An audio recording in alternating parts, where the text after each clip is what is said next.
Hi everyone, before we go into the podcast, I just wanted to say thank you so much for listening to this podcast. I'm super grateful for your continued loyalty and support.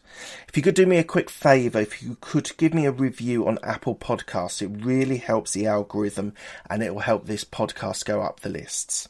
If there are any subjects or topics that you want me to cover, then please do reach out to me on DM on LinkedIn and I will do my best to find the best guest for that subject or topic. This is the Absolute Business Mindset podcast, created and hosted by Mark Hayward. This podcast will interview entrepreneurs, business owners, and people in their careers. We will delve into their journey to success, key life milestones, and go deep into their area of expertise. Get ready to learn from others' successes and failures. Today we have Stacey Randall, who shows business owners how to generate referrals without asking. Hello, Stacey. How are you? I am doing great, Mark. Thanks so much for having me. It's my absolute pleasure. Thank you so much for joining me this afternoon. So we're going to go straight into it and talk about your education. So you did a degree in mass communication and broadcast journalism. So why don't you just tell me a little bit about your course and why you chose it? Well, when I was growing up, I wanted to be the next Katie Couric. When she was the host of the Today Show, I figured at some point somebody was going to have to replace her. It might as well be me. So I loved being in front of the camera. I loved being I did a lot of theater and acting growing up as a child. I kind of just saw broadcast journalism as an extension of that. I wasn't the best actress by any shake of the imagination, but I just loved being on camera. I loved performing. And so I thought broadcast journalism was a great way to segue into that. When I was in high school, I was the host of a teen show that went live every Saturday morning. So really? I kind of had that experience. Yeah, I had that experience of hosting a teen show. It would live. There was three hosts of the show. It would go live every Saturday, or actually it would be recorded. Then it would go live every Saturday morning. And I loved it. And so in the States, and particularly in the Southeast of the United States, there were two really well-known broadcast journalism departments. And one was at the University of South Carolina and one was at the University of Georgia. And so I picked the University of South Carolina, headed off thinking I was going to be the next Katie Couric, and then got to my senior year and was like, I don't really know if I want to do this anymore. So I went in a different path after graduation. My parents were like, what are you doing? You have job offers to do the weekend weather and weekday reporter at stations. Wow. And I was like, no, I think I'm just going to go do something different. So what did you do afterwards? Well, it was a little bit more of I don't have a plan, which was very unusual for me. And I remember my friends being like, wait a minute, you don't know what you're doing after graduation? Like, you've known what you're doing every year for the last 4 years of school. Like, how can you not know? And I was like, well, I'm going to get a job. And I decided to get a job. I was like, okay, I'm from Greenville, South Carolina originally. University of South Carolina is in Columbia, South Carolina. So I was like, I am leaving the state. Like, I'm leaving South Carolina. And it was the two larger cities around us was Atlanta and Charlotte. And I was like, okay, I'll just start looking for jobs. And so I had done work within the nonprofit sector. So I knew I could probably get a fundraising job in the nonprofit sector. And I just happened to pick the job in Charlotte that I thought had more career progression for me. And I actually started working for a lobbying firm. So completely different than what I had done before. That's very different from a broadcasting experience. It was. But, I think the number one thing that my broadcast journalism degree gave me was the ability to communicate. It was the ability to write. It was the ability to think on my feet. It was the ability to be able to persuade people, to be comfortable standing in front of folks and speaking. I mean, math is definitely not my strong suit. It's everything else on the communication side. And that really served me well as I would go forward into my career when I first graduated from college. And so it was just, I got a job at a lobbying firm because it was a lobbying firm that protected the hospitality industry. And I come from a family of restaurant owners and hospitality folks. And so it was a natural fit. It was in the nonprofit sector. I mean, it was political, which I actually could not have cared about at all, but it was in the nonprofit sector and it was in the hospitality industry, an industry that was, of course, a part of my whole life growing up. My grandmother owned restaurants. My uncle owned a restaurant. My brother owned a restaurant. Eventually I would get married to a man who would open a restaurant. My husband owned a restaurant at one point. So, but before I met him, like earlier, I was surrounded by entrepreneurs. And so, but all in the hospitality industry. So it was a natural first job fit for me. And it got me out of the state. It got me to Charlotte, which was a much larger city. And it just gave me a lot of different experiences and kind of growing my network here in Charlotte. Okay. So is that working for the Charlotte magazine? Was that the role? So I was at the lobbying firm, and then I got recruited to the Chamber of Commerce, and then I got recruited to go work at Charlotte Magazine. And then I got recruited back to the Chamber of Commerce. I used to refer to myself as just kind of like the hole plugger. Like wherever there's a hole and you need something, I can figure it out.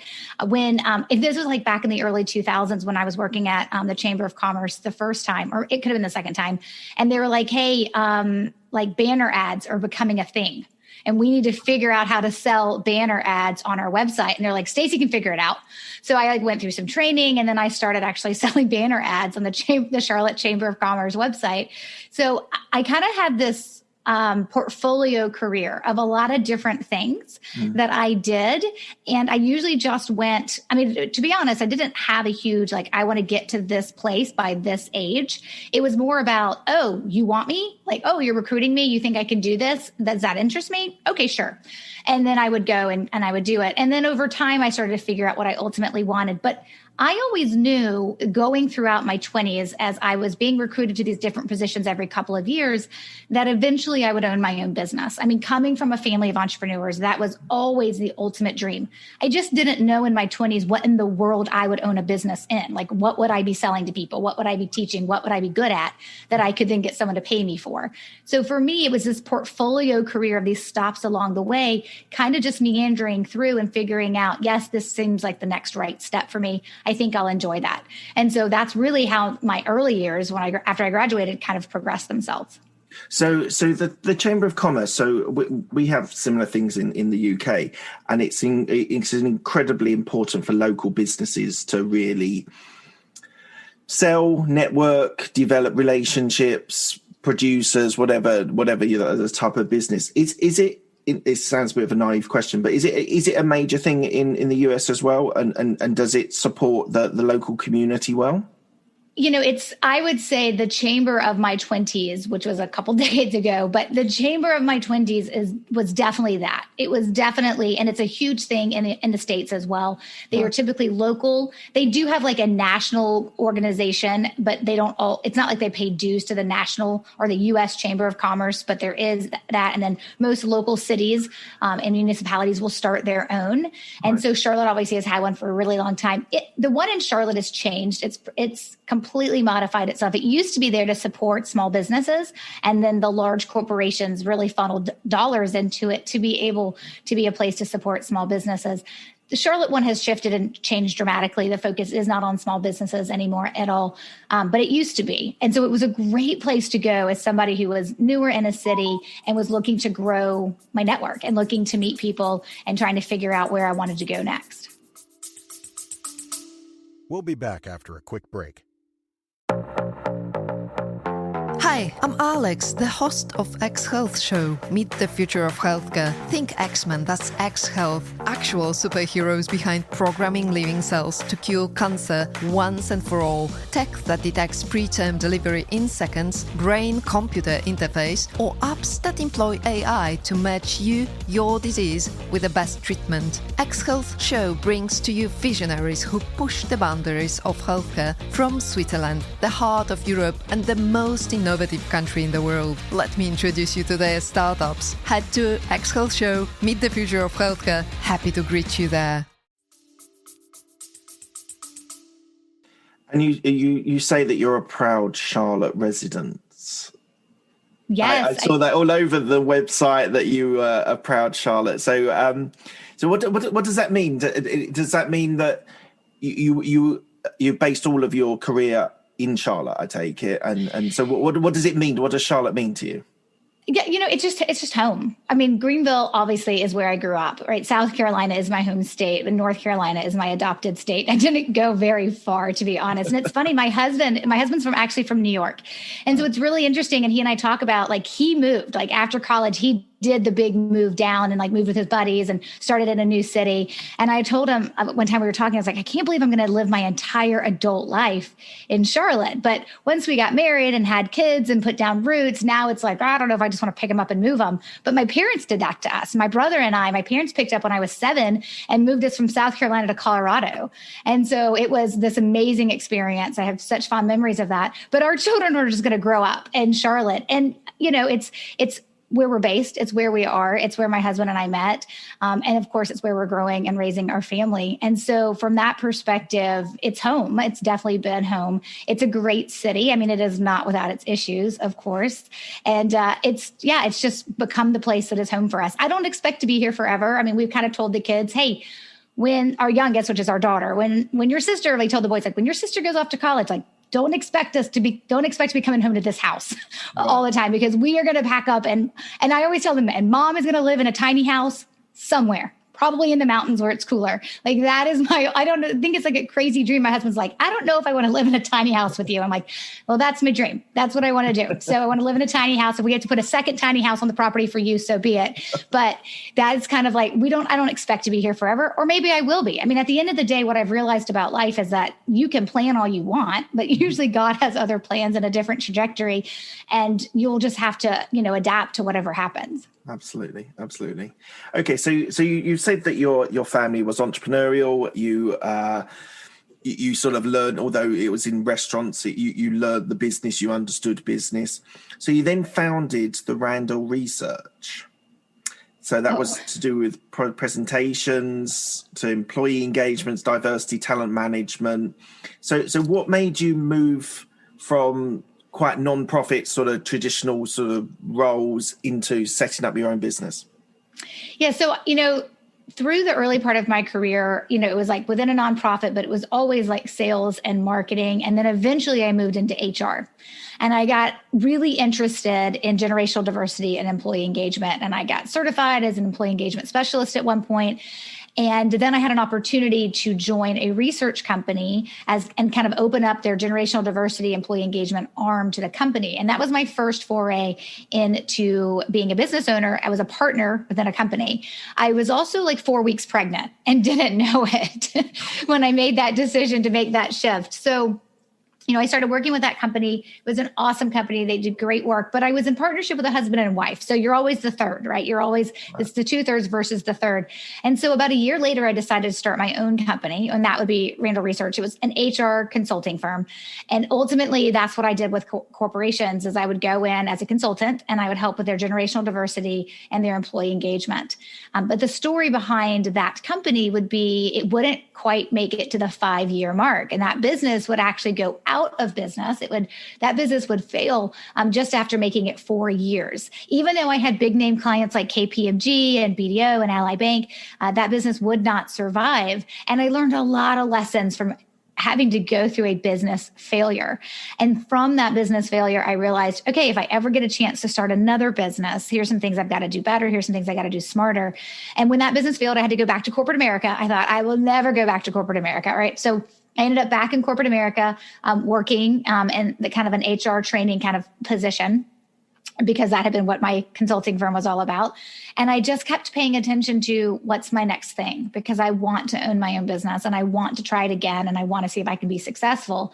And so while in corporate America, I got certified as a productivity and business coach. And I was like, okay, this is probably my plan B. This will be what I can exit with. And then I did. I started that second company, and it was really just, more local based productivity, business coaching, but it grew rapidly. And how it grew rapidly, of course, is the one thing I do now for folks. How my business grew rapidly was generating referrals that I never had to ask for. And when my clients started saying, hey, how are you generating these referrals that you're not having to ask for? I was forced to figure out my system and my process. I had to reverse engineer it and figure out what was working. And then that was the major pivot for where I am today. And I've been here, just over 9 years. And from that perspective, as you kind of look at the trajectory, I realize now with the things that I do, like so much of my portfolio career of the things that I used to do serve me so well with running this business. But I credit being where I am today because I had to overcome a business failure and make the decision to pick myself up and try again. Okay, so we'll get on to your current business regarding referrals. I just want to ask, why did Randall Research fail? What you said, you had clients, and did you have employees? Did you have people like? No, I didn't have any employees. I was a solopreneur. I really like that model. It's not a model I think that's sustainable for all businesses. And you really have to be good at having a team or an army of people that support your company. Yeah. But I definitely think that being a solopreneur is actually a great way to go if it works for you. So for me, it was more about realizing that I was hustling for every client I did land. I wasn't bringing in clients any other way other than networking. It was the main way that I was bringing in clients. I was trying other things. I was publishing articles and publications. I was on the speaker circuit, but I really brought in all of my clients by networking. It's either people who knew me that would end up having a need and would realize what I was doing. Maybe we sat on a board together or we were in an organization together, and then I would land the client. And that became a very exhausting way to grow a business if you're constantly pounding the pavement and networking. And I had 3 kids. Actually, when it was just back with the HR consulting firm, it was actually just 2 kids at the time.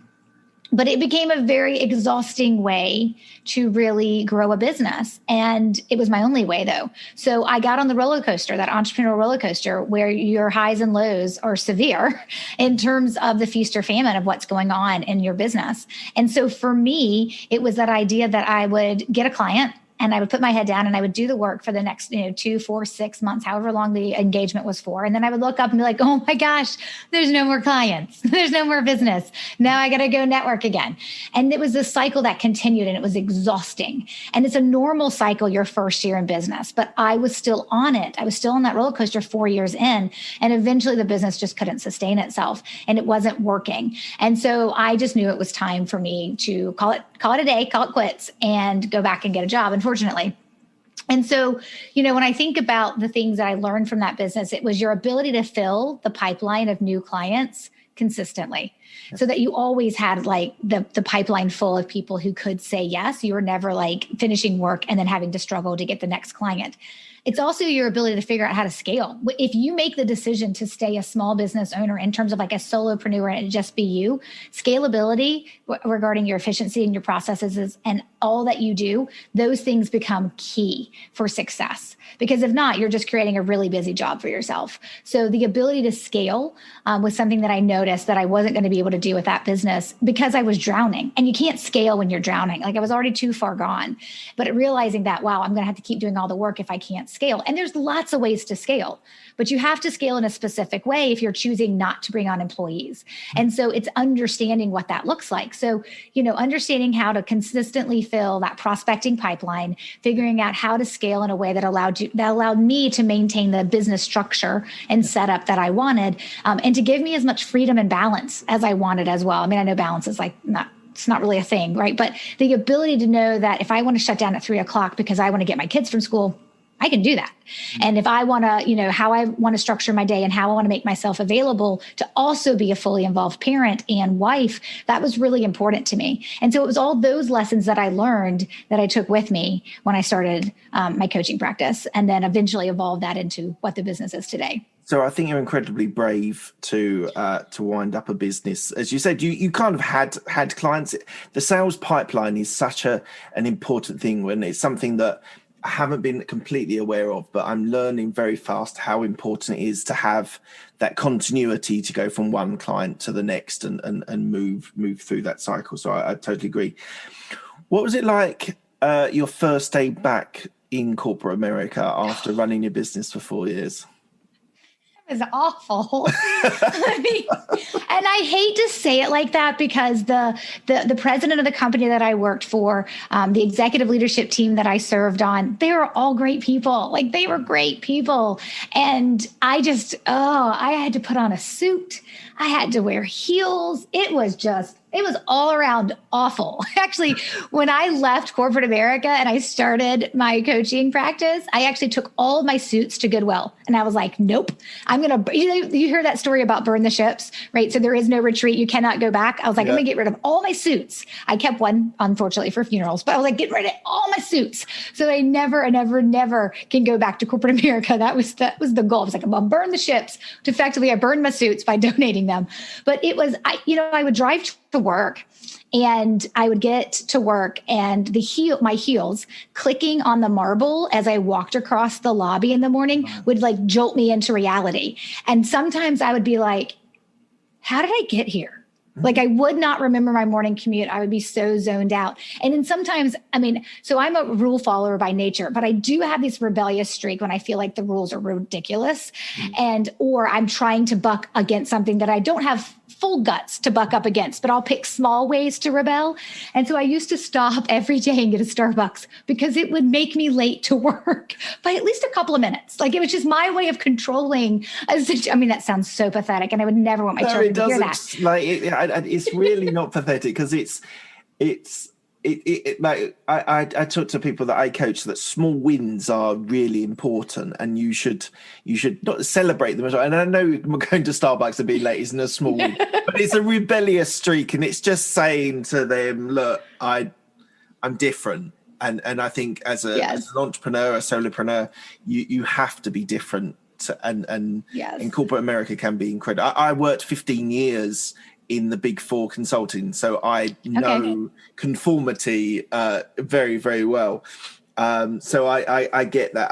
And I also I started my journey fully as an entrepreneur only October last year. Oh. So I had a couple of businesses before while I was still working, but I've sort of wrapped it around and created a business. And the thought of me going back to corporate is painful. Terrible. It is. So I think you're incredibly brave to close a business that wasn't working. I think you're incredibly brave to go back to corporate America, but equally you still had the strength and knew what you wanted to do, that you wanted to be entrepreneurial. So big kudos to you and well done. So let's move on to where you are with your business now. Stacey Brown Randall. It's all about creating referrals without asking for them, which I think I'm going to learn lots from this today. I really am, because I'm in the networking phase. I'm doing it, and virtually it's a lot easier than literally traveling in and out to different places. But I'm in that networking phase, so I'm fascinated how you've created this program to be able to get referrals without asking. Yeah, so here's the thing. I didn't wake up one day with a stroke of brilliance and God was like, hey, Stacey, you're now going to go teach people how to get referrals without asking. I really did learn this from the School of Hard Knocks. And I think that's actually helped me refine it over time and help so many other small business owners with it. But when I started my second business, my productivity and coaching practice, I had a really hard conversation with myself about, okay, you have had a business fail. You know what it looks like and you know what you need to do different. So are you going to do it? Which means I was looking at where my clients in my consulting firm came from. Like, how did I land KPMG? How did I land BDO? How did I land Ally Bank? So I went back and I was paying attention to how I landed those businesses. And that's when it hit me. Oh my God, they all came from networking, right? Oh my goodness, I can't believe they all came from showing up at networking events and people that I knew in my network. And so I started saying, well, there's lots of other ways to grow a business. I didn't have a budget. So advertising and all that kind of stuff was out. I know that people can grow a business by using social media, but it is a long-term strategy and you really have to be engaged on it or have the right setup for it. And so for me, I was like, well, referrals, that's the holy grail of how to bring in clients. And so I was like, I want to get some of those. That would be great. And then I started doing what everybody else does. And I went to the all-knowing Google and I was like, hey, Google, tell me how to get referrals. And every piece of advice was we'll just go ask for them. Here's who to ask, when to ask, how often to ask, never stop asking, always be asking. And I was like, oh no, none of that worked for who I was. None of that was the reputation I wanted in the marketplace. I didn't want to show up at a networking event and people scatter because here comes Stacey and all she's going to do is ask you for a referral. Nothing about it fit me. And here's when I knew I was onto something. When I paid attention to all the advice about asking for referrals and all of our reactions to it is oh, that's awkward. That's uncomfortable. I feel desperate. And then the advice from those experts was, well, just get over yourself. And I was like, you're basically telling the majority of humans on this planet to get over themselves and to push through their uncomfortableness and get uncomfortable and be okay with asking, even if they hate it. I was like, there has to be a better way. If the advice is do this, and 99% of us, I just made that statistic up, but if they're like, hey, ask for referrals, and the majority of us are like, no, gosh, please don't make me. That sounds awful. I knew in that moment, if all the advice was get over yourself, you have to ask anyway. I was like, there's got to be a better way. So I started paying attention to the human dynamic and psychology behind how referrals worked. Because when I started my second business, I was like, business failure is not an option. Like, we have got to figure this piece out. Going back to corporate America a second time after freedom is not going to happen to me again. Yeah. And so I was like, we got to figure this piece out. So I just started guinea pigging on my coaching practice and trying to figure out how to get referrals. And it ended up in my first year, when I was running my coaching practice, I generated 112 referrals, none of which that I asked for. When I then reverse engineered, okay, well, where did all those come from? I started to notice patterns, and I started to notice things that I had been doing and how they were triggering referrals to happen, and how I was really ultimately big picture, like 30,000 foot view, I was focusing on relationships, and I was really building on relationships, and how that was then leading me to say different things to be able to generate referrals.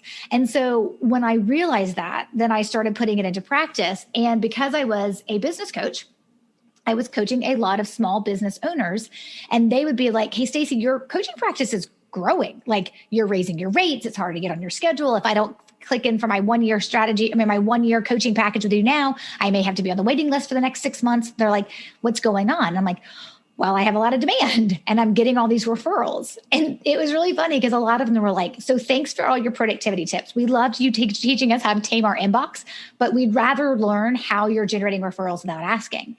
And then teaching it to those first couple of clients forced me to put it into a process, to realize, oh, there's steps to what I do. And there's specific moments that I thought I just naturally knew to do that I figured out, oh, no, wait, anybody can do that. This isn't based on me or my personality or even the business I'm in. I mean, the first two people I taught this to, one was a financial advisor and the other was an attorney.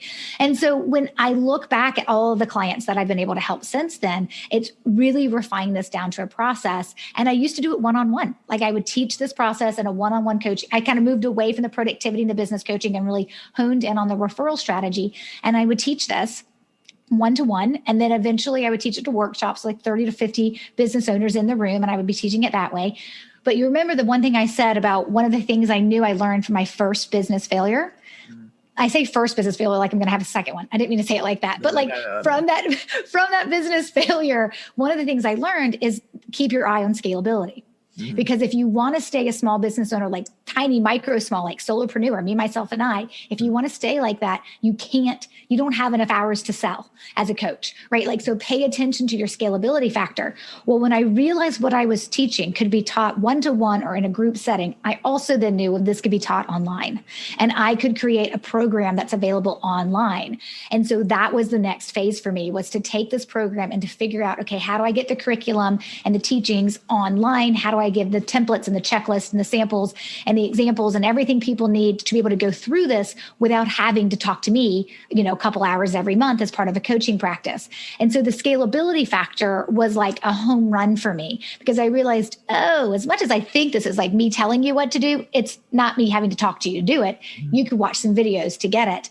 And then we launched the beta of the online course and then went fully into the online program. This was back in 2016. And then I remembered the online program would only sell to people I knew. Right now, they may not have been in North Carolina, but they were just people I knew. And I remember it was after the program had been available for many months. I remember it selling to the first person I didn't know. And I think it was like a real estate agent in like Denver, Colorado.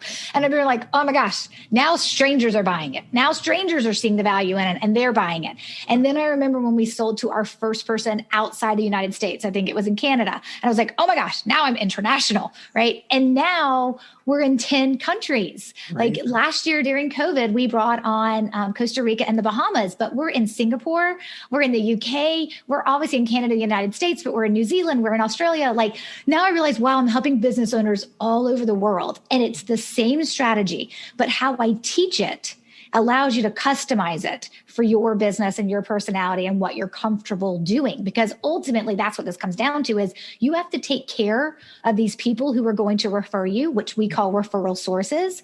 And so how you do that better fit for you so you'll be willing to do the work. Okay, so we'll talk a little bit more about your online program because I think it's fascinating. Moving from that one-to-one to one-to-many, then to an online, I think is an interesting sort of case study for us to talk about. But there was a quote on your website, which I think is the golden nugget for my listeners, and correct me if this is wrong. You say referrals only come from relationships. Relationships come from connections, and connections we build through ongoing touch points. Is it so the relationships make sense and building relationships, but I think the key point is through ongoing touch points. Do you think just expand on that point? Yeah, so that's actually the philosophy. That is the underlying philosophy behind how referrals without asking works. Everything's built on that. And I tell folks, it's like, that's the philosophy. If you decide you want to learn from me, that's the philosophy you got to buy into. And every person who teaches another person how to do something, we all have a philosophy. And from our philosophy comes the tactics and the methodology and the other information that we're going to teach to you. So that's the foundational point of what I teach. Referrals only come from relationships. Okay, so if you believe that, which if you looked at the psychology and human dynamic of when referrals happen, it's completely true. If referrals only come from relationships, then our focus is on maintaining those relationships. Right. And the way that I teach to do that is different from a lot of people because what we want to do is we want to maintain connection. We want to be connected to the relationships. And those relationships are people who can refer us. It's not everybody you know. Not everybody you know can refer you, but it's paying attention to who can refer you. And then realizing what you need to do to maintain connections. But here's the thing. We look at those connection points through ongoing touch points because that is something a busy business owner can actually schedule and make happen. Yeah. Because at the end of the day, this has got to become a process and it's got to be part of your workflow or you're not going to do it. Because as a business owner, we're crazy busy. Even if we try not to be, we're somehow crazy busy when we're balancing business and life. Yeah. And so those ongoing touch points is like a foundational part of what we teach in my program, Growth by Referrals, because it's how you're going to maintain connection. But there's a framework behind how those touch points are built and what they look like for your business looks different from how they look like for my business. But there's some commonalities they all have together. And so those touch points, and this is what I always tell folks, if you're thinking about this at a high level, your ability to stay connected to your referral sources and not just connected, but impacting how they feel about you. And how I want a referral source to feel about you, Mark, is I want them to know you care. I want them to know that Mark doesn't take the referrals I send him for granted. He appreciates me. Like that's ultimately what we're after when it comes down to taking care of our referral sources. So how we do that with those touch points, it's not your e-newsletter that you send out every month. In fact, I'm probably not opening it and I really don't care. And e-newsletters are great, but they're part of your marketing plan. They're not a part of your referral plan, right? And I don't need to have coffee with you every single month and talk about your business and how things are going for you, right? Because that's not maintaining connection with me. And that I don't need to do the same thing every month. So our touch points, they have to be memorable and meaningful. They need some variety. You can't just mail a postcard every month and be like, I'm going to get me some referrals from this postcard I send every single month, right? So there's variety behind them. They're memorable and meaningful. They're not done too much, so they don't become routine and expected, but they're done just enough so there's a surprise and delight factor behind them. There's that I didn't expect that. So everything that we build with these touch points builds it in a way that comes from a genuine place of I care about you and I want you to know how much I appreciate your referrals and I'm going to take care of you in this way. And it also gives me an opportunity to plant some very, very important language, which are what we call referral seeds, so that subconsciously you're even thinking about me from a referral perspective while feeling like I care about you because I do. And one of the most important things I tell folks when they come into my program is if you're using this to manipulate someone, or you're using this because technically you're really dead inside and you don't care about people, everyone can see through that. And it's not going to work. My program works best for the person who is like, I am so grateful these people refer me, and I want to make sure they know it. And then I would also like to keep the referrals coming. And then it's also for the people who are like, hey, I need more people referring me. So like, how do I cultivate the right type of relationship, a respectful relationship with somebody who has the potential to send clients to me and refer me? So it's about learning both. Sorry, it's got to be the right person though to Yes. have the network to refer you, doesn't it? Yeah. So I get the tactic of a sort of variety of different ways of being able to touch points with people. I get that, but you could be networking or looking for people that are complete isolated solopreneurs, and they're not going to be able to provide you with referrals. How do you decipher who the right people are? And is it a calculated thought process on who the right people are to speak to? Absolutely. Lots of people participate in what I call spray and pray. Like you just network with a whole bunch of people and pray somebody wants to do business with you, right? Like, and people use that same tactic what they do when they try to figure out how to get referrals, and it's not the right way. Everything that I teach, actually how you take someone who's never referred you and turn them into a referral source, or how you take someone who has referred you and get more referrals from them, everything I teach starts with the same step, and that's identification. And how you identify who your referral sources are or who they should be all comes down to understanding the two main things you have to have for someone to refer you: desire and opportunity. So you've got to be the real estate agent I want to refer. You've got to be the business coach I want to refer. I mean, you're a dime a dozen, right? So you got to be the one for me. So that desire has to be there, meaning we have a relationship and I trust you and I'm willing to refer you. But it doesn't actually matter if I don't actually know any small business owners that I can refer to you for coaching, right? So we have to think about it from the perspective of who then has opportunity. So the easiest thing to do, and it's where I tell everybody to start, I kind of call it layer number one. If there's 6 layers to a referral strategy, I look at layer number 1 is, are you getting referrals now? And if you're getting referrals now, the first identification we're going to do is who's referring you? Who are your referral sources? Now, you started in October, right? So I wouldn't have this huge expectation that you've got dozens and dozens of referral sources. But if you have any, we need to first identify who they are. Now, if you have a couple of dozen referral sources, I'm going to say stop. Don't worry about anything else. Start there. Let's figure out how to create those touch points, that referral plan that's going to take care of those folks so that they will continue to give you more referrals. And so that's really layer number 1, is identifying your existing referral sources and then taking care of them in a very specific way to get more referrals while you're taking care of them. But then layer number 2 is, hey, you need referral sources. It starts with identification. Who are the right people to be referring you? And there may be 4 different types of referral sources. The point is you only want to focus on the top 2, which are clients and centers of influence, because they are more likely to have desire and opportunity to refer you. Family and friends are great, but I really don't expect a whole bunch of referrals to come from them. They have desire, but not always opportunity, depending on what they do. Mm-hmm. So when we look at our clients that can refer us, and that's easy because they're clients, right? But then we look at our centers of influence. To your point, we have to get very specific as to who's the right center of influence or who's the right types of centers of influence to become referral sources. That's really, really interesting. Do you have a sales and marketing strategy beyond your referral methodology? Yeah. So the way that I think about my sales strategy for my own business and the way that I teach it for everybody else is it's 3 parts, right? So you should have what you do on the prospecting side. You should have what you do on the marketing side, and you should have what you do for referrals. But those are 3 distinct plans. And over time, as your business grows, you have to start paying attention to where your clients come from. I've done lots of things. I've done networking, right? I've done joining those associations and groups that have all those networking events. I have going to just the random one-off networking events. I've done the 7 million cups of coffee. I've spent money on ads, right? I've tried direct mail pieces. Like I've tried, and this is between like my first business that failed and obviously this business that I have now. I've tried a lot of different tactics, like being a speaker and speaking at conferences and getting speaking engagements. Like I've tried a lot of different things. But when I pay attention, and this is something every business owner should do from the start of their business, is track where your clients and prospects come from. Right. So when you get a prospect, before they become a client, when they give you a yes, no, or not now to working with you, track where they came from. It's called the source. Because when you track where your clients are coming from, then you can figure out which sources are working. Right. Now, of course, if you're in my Growth by Referrals program, I want referrals to be the biggest piece of the pie of where your clients are going to come from. But it would be silly for me to think it's going to be the only place where your where your clients are going to come from is referrals. I know you're going to have other things that you're doing within your business that are more, marketing and prospecting in nature to generate new clients. But I want you to know which ones are working.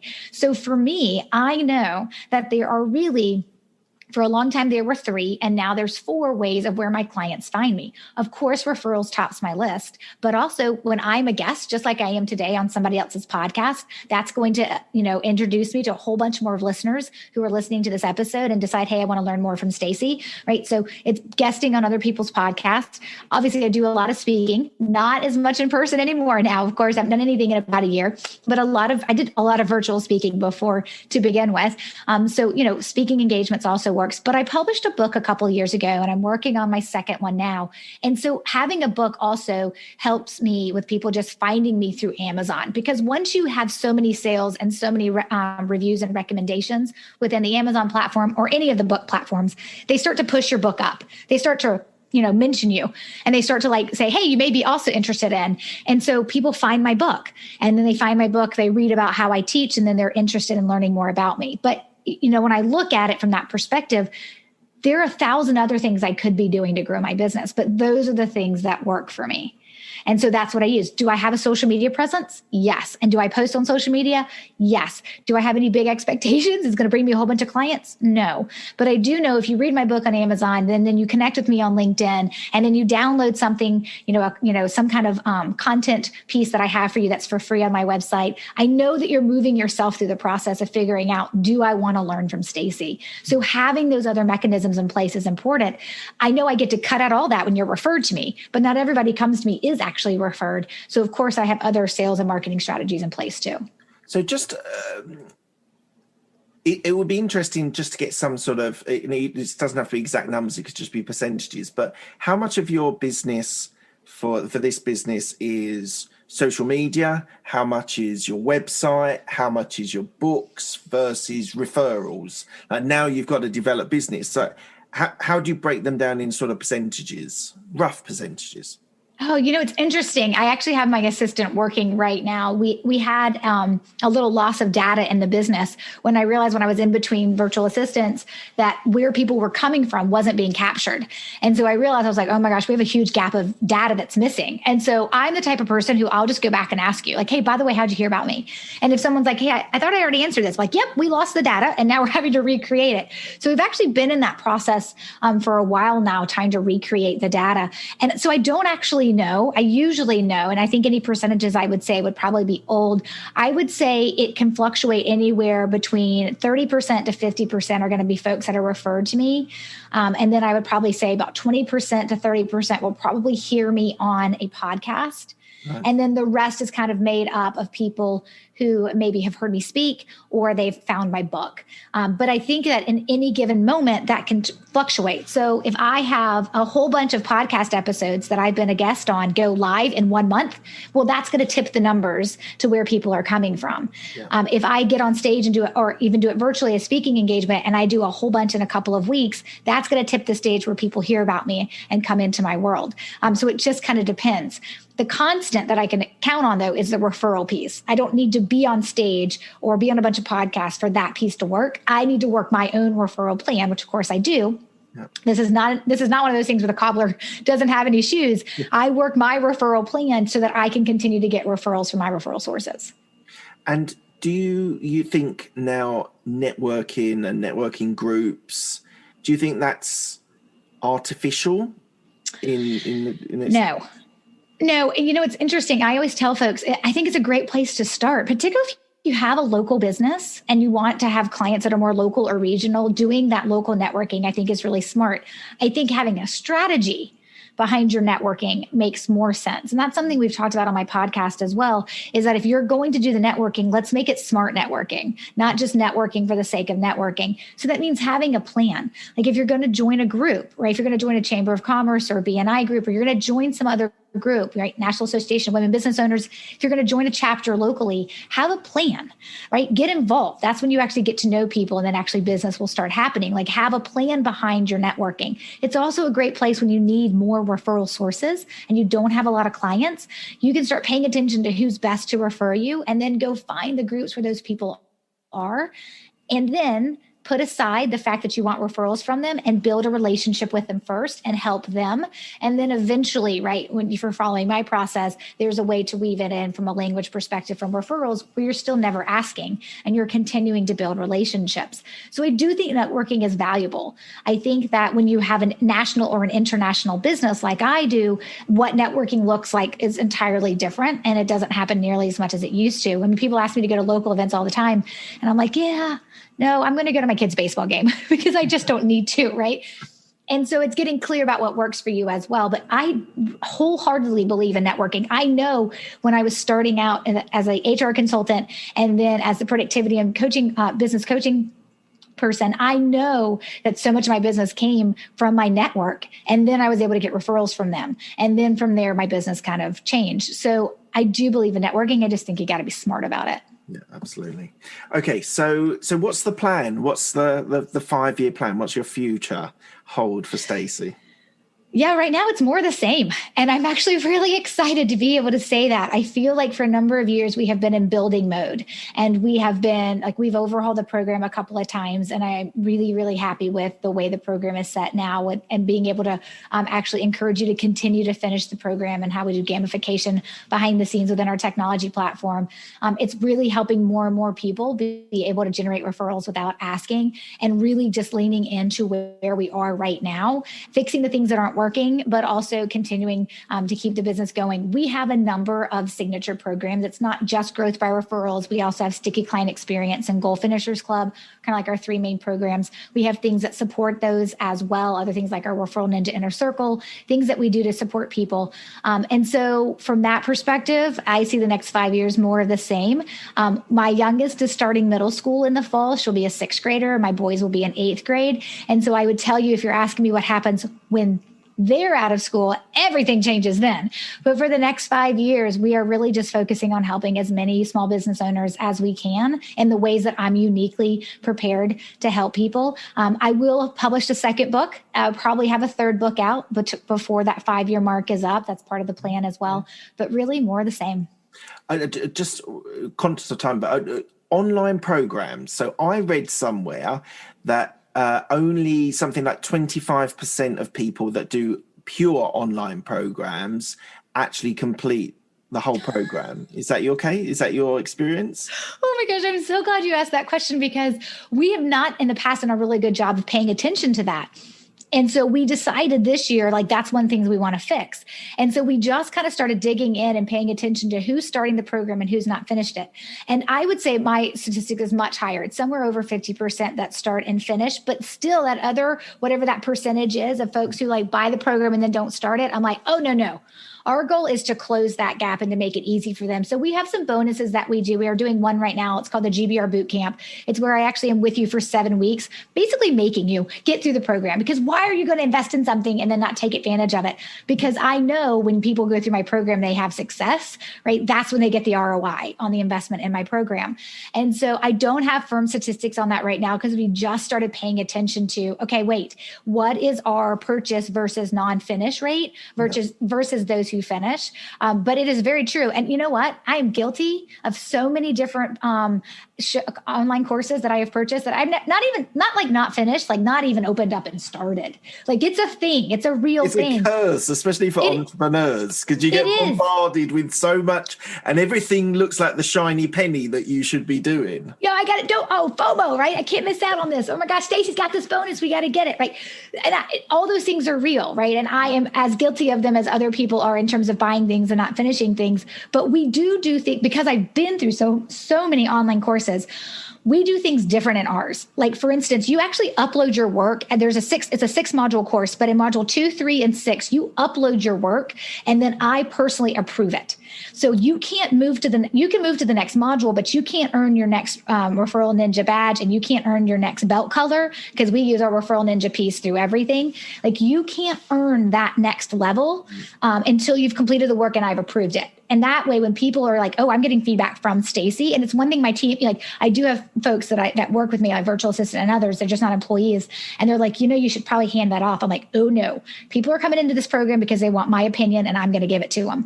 And you can go do my bookkeeping. So from that perspective, like, you upload your work and then I review it, and then you hear from me, and that helps you move forward. We've got gamification where you earn badges and belt colors for your ninja as you go through it. We mail you things in the mail, like in the mailbox, not the inbox, the mailbox, as you hit different levels within the program.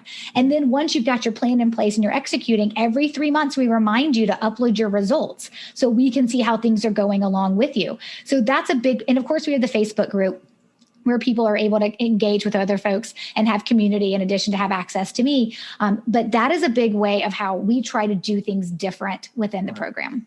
Awesome. Okay, we're coming to the end of the interview. I asked the same 6 questions to all of my guests. They're quick-fire questions. They don't need a quick-fire answer. Number 1 is, what's the best decision that you made? Starting my second business. Best piece of advice? It's the same question I ask my daughter pretty often is, were you brave today? Oh, good. That's a good question. A good statement. Who helped you most in your career? Oh, so many humans. But I guess I would have to say God. Okay. Do you have any regrets? Sometimes when I get to a level of success, I look back and I'm like, what was I so scared of? I could have been here sooner. Like, why didn't I just do the thing that I hemmed and hawed about forever? What are you most proud of? For Mother's Day at school, my daughter made a Mother's Day gift for me, and it went through all the things she loves about her mom. And there were wonderful things, right? And she's very generous and all the things about me. But there was one page that says my mom is a good businesswoman. And that was really, really special for me to hear her recognize that at 10 years old and to be able to share that back with me. That's amazing. What does legacy mean to you? Legacy actually doesn't have anything to do with business for me. I want to help people. I want to impact people. I want to make people's lives better. I want to keep them from business failure if I can. But legacy for me is all about the 3 beautiful little humans that my husband and I are raising, and making sure that we raise them right so that they can do and be what they're supposed to as they go out into the world. So for me, it's not about a business legacy. It's not about a financial success metric that we hit, but it's about having a family that we're proud of. That's amazing. And where can people find you? Home base is StaceyBrownRandall.com. And the one thing I would direct people to is actually the Referral Ninja quiz, which you can find on that homepage, where you can go take a quiz. It's 9 questions, and it'll tell you what Referral Ninja level you are. And then it'll show you how you move yourself up to the top level, which is a Referral Ninja Master. But it's the Referral Ninja quiz. You can find it at StaceyBrownRandall.com. That's wonderful. Okay, Stacey, thank you so much for your time today. Thank you. It was my pleasure. Thanks a lot.